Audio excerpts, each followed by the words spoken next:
আল্লাহ রাব্বুল আলামিনের শুকরিয়া যে আল্লাহ রাব্বুল আলামিনের অশেষ মেহেরবানিতে আমরা এই প্রায় 1.5 কিলোমিটার রাস্তা প্রায় 2.25 কোটি টাকা ব্যয়ে আমরা এটা পাশ করে আনতে পেরেছি এবং যার কার্যক্রম আলহামদুলিল্লাহ আমরা আজকে শুরু করতেছি। সব কিছু যদি ঠিক থাকে তাহলে ইনশাআল্লাহ আগামী 5-6 মাস পর আমরা এবং আমাদের যারা পরবর্তী জেনারেশন, আমাদের বাচ্চা কাচ্চারা, তারা যখন হাঁটবে তারা একটা পাকা রাস্তার উপর দিয়ে হাঁটবে ইনশাআল্লাহ। আপনারা আমার জন্য দোয়া করবেন। আপনারা আমাকে নির্বাচিত করেছেন হলো উলিপুরের মানুষদের জীবন মানের উন্নয়নের জন্য। আপনারা আমাকে নির্বাচিত করেছেন হলো উলিপুরের আর্থসামাজিক উন্নয়নের জন্য। আপনারা আমাকে নির্বাচিত করেছেন হলো উলিপুরের রাস্তাঘাটগুলো উন্নয়ন করার জন্য।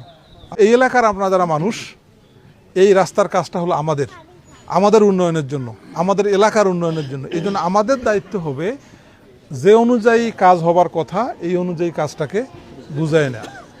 কেসি রোড থেকে জামেরতল পর্যন্ত আমাদের এই রাস্তাটা অবহেলিত, অবহেলিত, যেটা রাস্তাঘাট ভাঙা, কাদা, বর্ষার সময় এই রাস্তা দিয়ে হাঁটা চলা করা যায় না। যার কারণে মানুষের খুব কষ্ট, দুর্ভোগের সৃষ্টি হয়েছিল। সাইলি ভাই ওনার উদ্যোগে উনি আজকে এই রাস্তা উদ্বোধন করলেন। আমরা এলাকাবাসী সবাই খুশি। তা দীর্ঘকাল থেকে দেখতেছি এই এলাকাটা কাঁচা থাকায় জনগণের অনেক হ্যাসেল পোহাইতে হয়। যেমন বৃষ্টির সময় আসলে অনেক কাদা, এমনকি যানবাহনের ভাড়া অনেক বেড়ে যায়। তো এখন রাস্তাটা পাকা হচ্ছে, ইনশাল্লাহ অনেক হ্যাসেল আমাদের কমবে। রাস্তাটা পাকা হইলে যোগাযোগ ব্যবস্থা অনেক সুন্দর হবে এবং এলাকাবাসী সকলেই উপকৃত হবে। দেশ স্বাধীনের পর থেকে আমরা দেখে আসছি এই রাস্তাটা অবহেলিত অবস্থায় ছিল এবং কাঁচা রাস্তা, মানুষের চলাফেরা করা খুবই অসুবিধা ছিল। বিশেষ করে গাড়ি ঘোড়া তো বৃষ্টির সময় চলতোই না।